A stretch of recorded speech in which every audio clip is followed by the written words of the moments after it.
Kuasa Maha Pengasih yang senantiasa menyertai setiap kehidupan kami. Terima kasih Tuhan.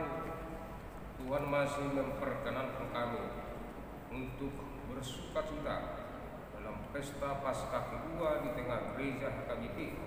Hingga pada saat ini Tuhan selalu menyapa kami di dalam kuasa Roh Kudus-Mu. Kiranya firman yang akan berbicara supaya kami senantiasa menjadi pelaku-pelaku firman Tuhan, menjadi anak-anak terang di dalam segala bentuk apapun yang kami hadapi pada saat ini. Kiranya firman ini menjadi penopang membawa sukacita atas kebangkitan anak Tuhan kami Yesus Kristus, Juru Selamat kami. Amin. Saudara yang dikasihi Tuhan kita Yesus Kristus, pada minggu pesta Paskah kedua, nats renungan untuk kita diambil dari surat Rasul Paulus kepada jemaat di Korintus yang pertama, pasal 15 ayat 20 sampai dengan ayat yang ke-28. Demikian firman Tuhan. Tetapi yang benar ialah bahwa Kristus telah dibangkitkan dari antara orang mati, sebagai yang sulung dari antara orang-orang yang telah meninggal. Sebab sama seperti maut datang karena satu orang manusia, demikian juga kebangkitan orang mati datang karena satu orang manusia. Karena sama seperti semua orang mati dalam persekutuan dengan Adam, demikian pula semua orang dihidupkan kembali dalam persekutuan dengan Kristus. Tetapi tiap-tiap orang menurut urutannya, Kristus sebagai buah sulung, sesudah itu mereka yang menjadi miliknya pada waktu kedatangannya. Demikian tiba kesudahannya, yaitu bila mana ia menyerahkan kerajaan kepada Allah Bapa, sesudah ia membinasakan segala pemerintahan, kekuasaan dan kekuatan. Karena ia harus memegang pemerintahan sebagai raja sampai Allah meletakkan semua musuhnya di bawah kakinya. Musuh yang terakhir yang dibinasakan ialah maut, sebab segala sesuatu telah ditaklukkannya di bawah kakinya. Tetapi kalau dikatakan bahwa segala sesuatu telah ditaklukkan, maka teranglah bahwa ia sendiri yang telah menaklukkan segala sesuatu di bawah kaki Kristus itu tidak termasuk di dalamnya.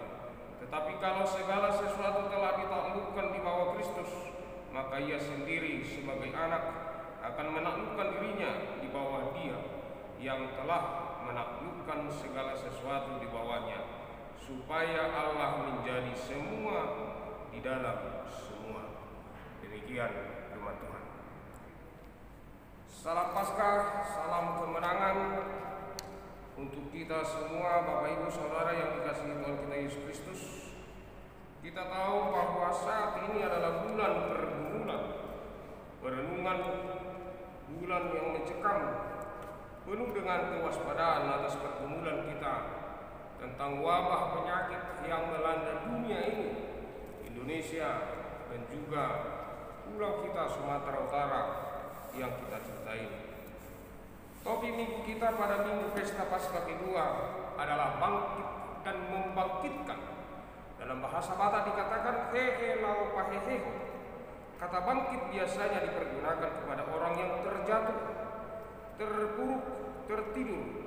Memang dalam kamus KBBI, Kamus Besar Bahasa Indonesia, dikatakan ada beberapa makna atau arti daripada bangkit. Yang pertama, bangun dari tidur lalu berdiri. Yang kedua, bangun dari kehidupan, dari kematian, timbul atau terbit kambuh kalau untuk penyakit, berterbangan ke barat. Dalam bahasa Batak dikatakan bangkit itu adalah hehe. Dalam bahasa Batak bangun, bangkit dan arti kiasan, dalam arti kiasan. Kalau dikatakan bangkit, maka tidak cukup hanya bangun dari tempat tidur, tetapi harus melakukan sesuatu.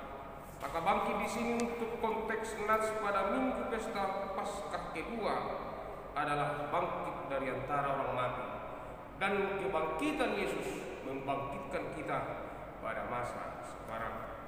Jemaat di Korintus adalah jemaat yang banyak bergumulan, yang menjadi persoalan. Banyak persoalan yang dihadapi jemaat di Korintus, antara lain persoalan seks sebagaimana dituliskan dalam 1 Korintus pasal 6 ayat 12. Perpecahan antara jemaat 1 Korintus ayat yang ke-10. Lalu ada persoalan perkawinan, ada persoalan tata tertib di antara jemaat, persoalan karunia-karunia roh, dan masalah kebangkitan yang mau kita bahas, yang mau kita dengarkan apa yang dikatakan Paulus tentang kebangkitan dari antara orang mati. Masalah kebangkitan dari antara orang mati adalah persoalan sangat mendasar, karena musuh terakhir yang harus ditaklukkan adalah maut dan kebangkitan orang mati. Pasal 15 ayat 26. Rasul Paulus sangat bergumul dengan kebangkitan. Oleh karena itu dia sangat mempertaruhkan kerasulannya dan imannya untuk menjelaskan apa arti dan makna kematian dan kebangkitan Kristus untuk orang percaya. Karena dari antara mereka tidak percaya tentang kebangkitan, karena ada dari antara mereka yang mengatakan bahwa kebangkitan itu tidak ada. Ayat 12. Rasul Paulus berkata, kalau tidak ada kebangkitan, maka Kristus tidak akan dibangkitkan. Ayat 13. Paulus juga melanjutkan, ketika Kristus tidak bangkit, maka sia-sialah pemberitaan kami dan sia-sialah iman kamu. Dan lebih daripada itu, kami adalah pendusta. Pada ayat 14. Kebangkitan Yesus dari antara orang mati bukan perkara mudah untuk diterima dan diimani. Ketika Maria Magdalena menyampaikan kepada para murid bahwa Yesus tidak ada lagi di liang kubur, para murid tidak percaya begitu saja. Kalaupun mereka sebelumnya telah mendengarkan bahwa Yesus itu akan dibangkitkan. Sehingga Petrus pergi ke kuburan Yesus. Yesus juga memperlihatkan dirinya kepada para murid, Kleopas dan murid yang satu lagi. Pada murid yang ke-10, bahkan Thomas begitu sulit menerima tentang berita kebangkitan Yesus. Saudara yang dikasihi Tuhan kita Yesus Kristus, dalam masa renungan kita ini dipertegas bahwa Yesus telah bangkit dari antara orang mati.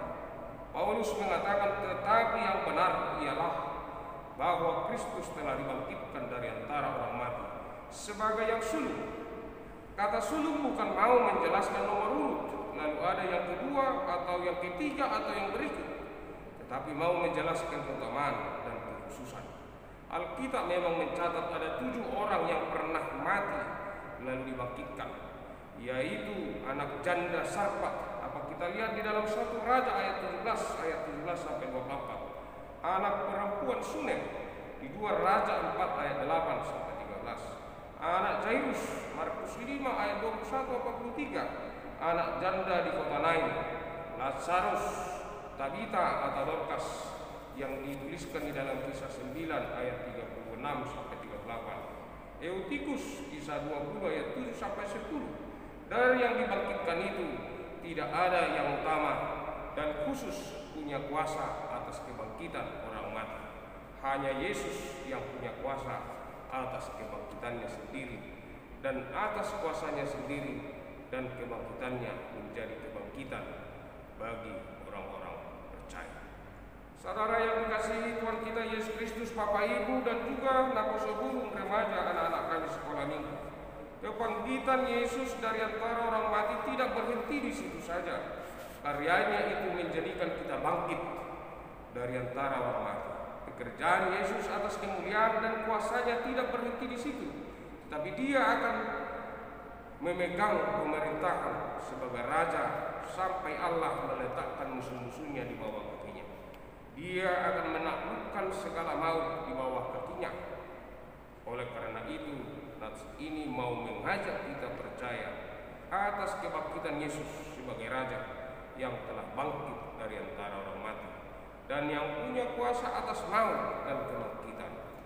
Kebangkitan adalah ekspresi kemenangan dan sukacita yang besar.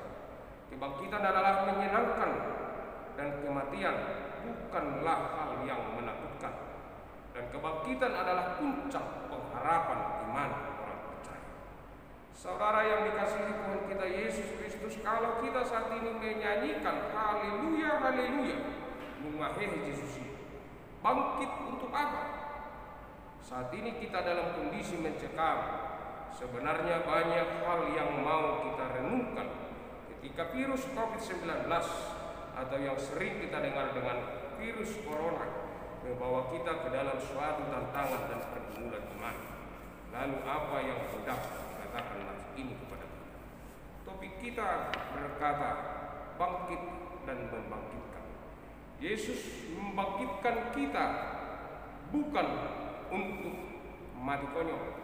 Artinya bukan pateng-tengan mengatakan kebangkitan Yesus telah menaklukkan segala sesuatu, termasuk virus COVID-19 atau yang lain. Maka kita lalu tidak tunduk atau tidak berjaga atau tidak waspada dengan segala peraturan yang telah ditetapkan pemerintah. Bangkit di sini lalu kita harus membenahi diri kita masing-masing, memberikan yang terbaik.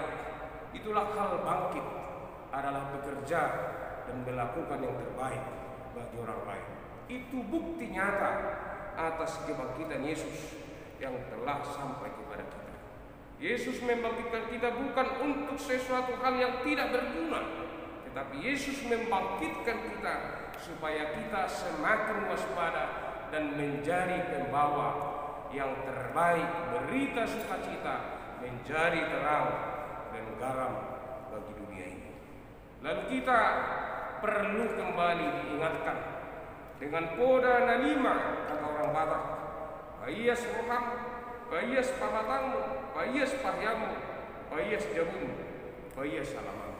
Berdasarkan poda nalima ini, saya harapkan dengan penjelasan nats yang saya sampaikan tadi, semoga membawa kita ke dalam kebangkitan yang lebih baik.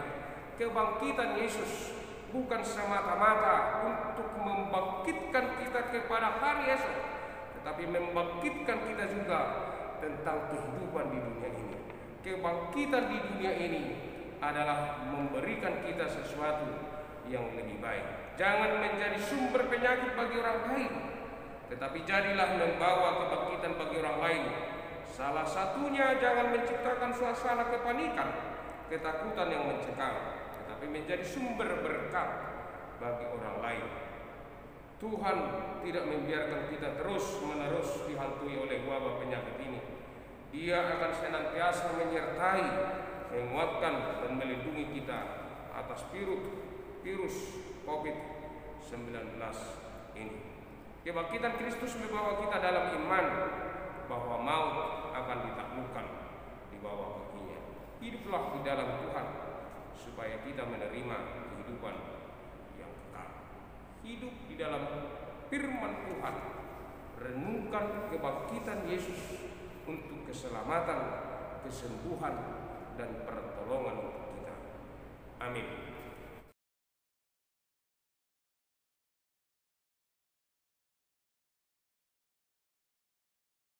Kita berdoa. Ya Allah Bapa kami yang bertahta di dalam kerajaan surga, kembali kami Tuhan mengucap syukur.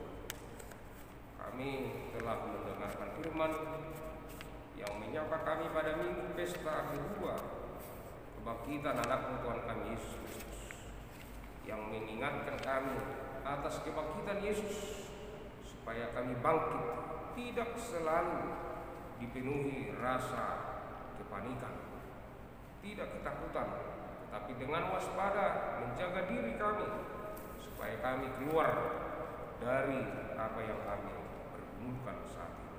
Sertai kami Tuhan, sertai seluruh gerejamu, sertai seluruh jemaat yang berada secara khusus di tengah-tengah gereja Resort HKBP Martuba ini. Kami serahkan hidup dan jiwa raga kami hanya ke dalam tangan Tuhan. Terima kasih Tuhan. Dalam Yesus Kristus yang telah mati dan bangkit untuk keselamatan kami, kami berdoa dan mengucap syukur. Amin.